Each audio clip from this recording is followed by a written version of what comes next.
¿Quiere decir esto que lo que se aprobó hasta ahora, que igual tiene que pasar por el Senado, digamos, no vaya a ser aprobado? No, el presidente tiene el derecho a votar, pero eso vuelve a diputados que puede insistir, no con el proyecto, pero tiene que reunir una cantidad de votos. Más de los de ahora. Más de los de ahora, 2/3 de los votos totales, ¿no? El llamado voto calificado. Exactamente. Esto nos interpela y decimos, bueno, ¿para qué existe el Congreso de la Nación, no?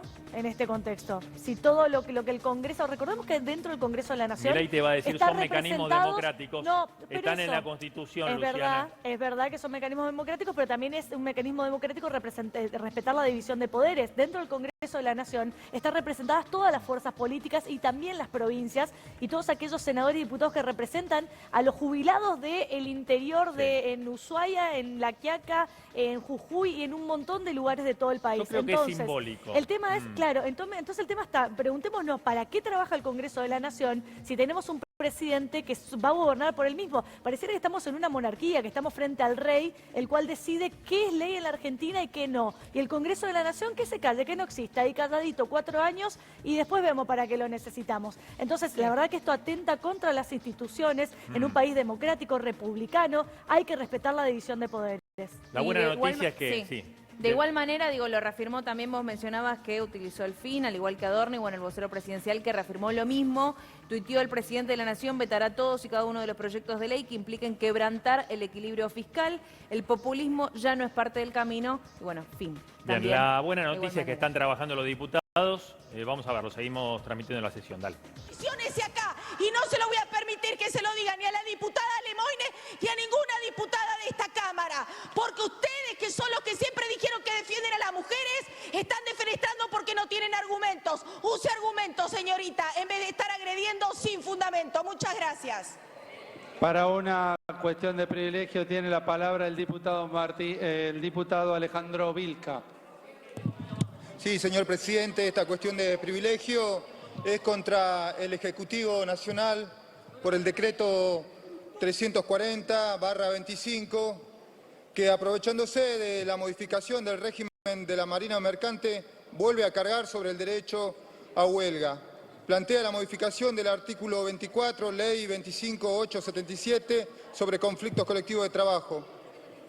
Esto lo hace para ir contra el derecho de la protesta con los mismos fundamentos del decreto 7023, aunque con los argumentos de la esencialidad y la trascendentabilidad, es para prácticamente prohibir el derecho a la protesta.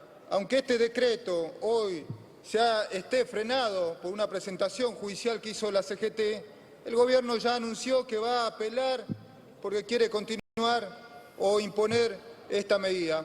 Pero esto, la verdad que así como estamos en contra de las modificaciones de la Marina Mercante, en contra de toda modificación que vaya contra el derecho a la protesta, esto se enmarca dentro del brutal ajuste que está realizando el gobierno de Javier Milei y que lamentablemente algunos bloques apoyaron votando la ley bases y otras medidas como el acuerdo con el Fondo Monetario Internacional, y lamentablemente hoy la está pagando el pueblo trabajador con salarios de miseria, con despidos arbitrarios, y esto lo vemos en todo el país, desde los trabajadores de Tierra del Fuego contra las medidas de Sturzenegger, lo vemos en los trabajadores, del Garrahan, ¿no?, que están reclamando contra los salarios de miseria y el ajuste, ¿no? Lo vemos con los trabajadores docentes de Catamarca que se movilizaron de forma espectacular y que pararon el ajuste que está llevando el gobernador Jalil. También en los trabajadores choferes, ¿no?, de la UTA, en los municipales de Córdoba que se movilizaron, en las gestiones obreras, ceramistas en Neuquén, que se movilizan también porque están en cuestión los puestos de trabajo, y sobre todo en algunos trabajadores que, mostramos ayer cómo se mostró, los trabajadores de SECO que tuvieron que salir a la ruta contra los despidos, y en particular en mi provincia, donde el ingenio azucarero Ledesma vuelve a cargar sobre los trabajadores despidiendo a más de 250. Así que esto es brutal, porque no es descolgado ir contra el derecho a la protesta, no es descolgado las medidas que siempre utiliza Patricia Bullrich de tratar de impedir el derecho a la protesta. Mientras cuestionan al pero gobierno, el también que de está reprimirlo. tuiteando, hay como un relato paralelo, ¿no? Acá respuestas a través de la red social X. El vocero presidencial Manuel Adorni, recién lo mencionábamos, escribió lo siguiente: el presidente de la Nación vetará todos y cada uno de los proyectos de ley que impliquen quebrantar el equilibrio fiscal. El populismo ya no es parte del camino.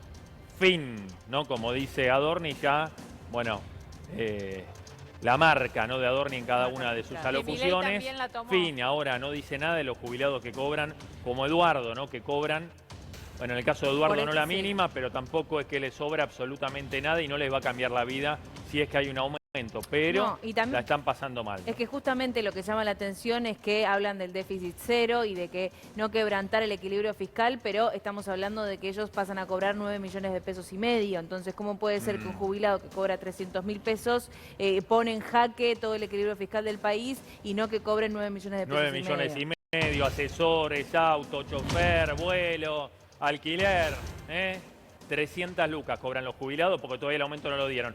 Se picó el debate, dale, vamos. La presente cuestión de privilegio va contra el gobernador de la provincia de Catamarca, el licenciado Raúl Jalil, básicamente por haber estropeado en gran parte una política que ha sido trazada por este Congreso Nacional. Creo que uno de los puntos positivos, de los paradigmas que hoy se imponen en la Argentina, es esta idea de lograr que aquellos mercados que requieren capital intensivo, como ser la industria minera, avancen en la Argentina. Nosotros estamos muy convencidos, señor presidente, de que todo el conglomerado exportador de la minería, como también el del sector energético, puede equiparar e incluso superar lo que representa el complejo agroexportador argentino. Y creo que en definitiva eso no deja también de conectarse con lo que hoy discutimos acá, en la medida que la Argentina logre inversión, en la medida que la Argentina exporte más, vamos a tener divisas, vamos a tener recursos fiscales y por supuesto vamos a poder mejorar también las políticas públicas orientadas a los sectores más vulnerables. Ahora, señor presidente, no solamente se alimenta la certeza, la seguridad jurídica y el clima de negocios en la Argentina a través del régimen de grandes inversiones que nosotros hemos aprobado acá y que algunas empresas mineras también han pedido el acceso a esos beneficios, sino también el clima institucional que se vive en las provincias, que son las autoridades de aplicación de las distintas normas ambientales y otras más, en cuanto son las propietarias originarias de esos recursos estratégicos. Dicho eso, presidente, y lo conecto con lo primero que dije en esta locución, ¿por qué estropear? ¿Por qué el gobierno de Catamarca estropea? Porque se utiliza el régimen concesional del Código de Minería de la Nación para utilizar empresas públicas como la empresa Camgem de la provincia de Catamarca para capturar concesiones mineras y dirigirlas sin licitación y de manera directa y arbitraria a los amigos y socios del poder. Y lo voy a probar porque esto incluso ha sido prácticamente confesado por la empresa Camgem en una nota que me envían el día de hoy. En el día 25 de marzo del 2024 se creó la empresa La pregunta es Lua qué es lo que se está Mining. debatiendo en este momento. Mientras el presidente sigue tuiteando, todo el gabinete evidentemente bajaron la orden de copar las redes, ¿no? Mientras en el recinto, bueno, le van torciendo el brazo al gobierno con la aprobación del aumento a los jubilados del 7.2%, con la aprobación en general de la moratoria, con la aprobación de darle una ayuda, ¿no?, a los inundados de Bahía Blanca. Mientras eso sucede, el presidente tuitea. ¿Qué es lo que quiere defender el presidente? El superávit fiscal, porque tiene que cumplir con las metas del FMI, tiene que sostener la macro, pero mientras tanto, los jubilados que cobran miseria, Eduardo, lo tenemos acá al lado, por eso lo trajimos, que cobra miseria. Mientras el presidente saca a relucir un buen resultado, los jubilados pasan hambre y le pagan sus glorias políticas. Eso, no estoy exagerando, es objetivo, ¿no, Eduardo?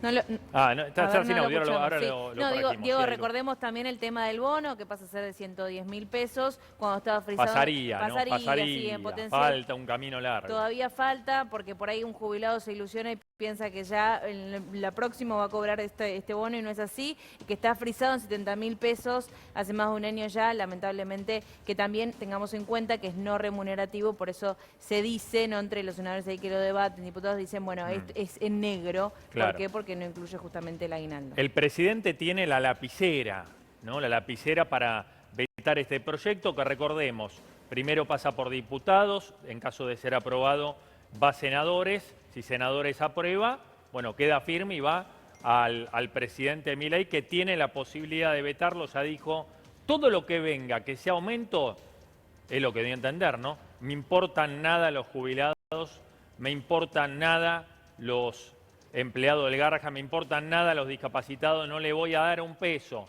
quiero superávit fiscal. Si lo veta, no es que es el final del proyecto y los jubilados no van a cobrar, sino que vuelve a diputados y ahí hay que ver qué van a hacer los tibios, ¿no? Los que se abstienen, los que no van por el sí, por el no, porque ahí van a tener que reunir un voto calificado, es decir, 2/3 del total de los diputados para torcerle el brazo a Milei, una disputa política que se viene por delante y que dicen va a durar por lo menos 2 meses, ¿no? Hasta que llegue esa instancia final. Sí, Eduardo. Yo entiendo que son 2/3 de los presentes en el momento en que se vota. Bien. O sea, no es del total del cuerpo, sino de los presentes. O sea que si hay unos cuantos ausentes, los 2/3 son menores. Pero te digo una cosa, hoy por ejemplo hubo una movilización muy grande, no sé, yo no sé estimar cuántos, pero había decenas de miles de personas y se logró que se apruebe todo esto. Bueno, quizás cuando esté en discusión la insistencia tendría que haber, por una vez en la historia, un paro nacional de la CGT diciendo no le roben más a los jubilados, ponerle 500.000 personas en la Plaza de Mayo y en la Plaza Congreso y en todas las plazas del país, y ahí quiero ver qué hacen los diputados. ¿No es cierto? Evidentemente, si ellos están muy sueltos de cuerpo es una cosa. Si por el contrario se hace sentir mediante, digamos, la organización de que la CGT, la CTA, lo que correspondan, diga, basta, terminemos con la miseria de los jubilados de alguna vez por todas, Claro, e lo que impongamos pasa es que algo. con Entonces, los abuelos, los ahí pibes,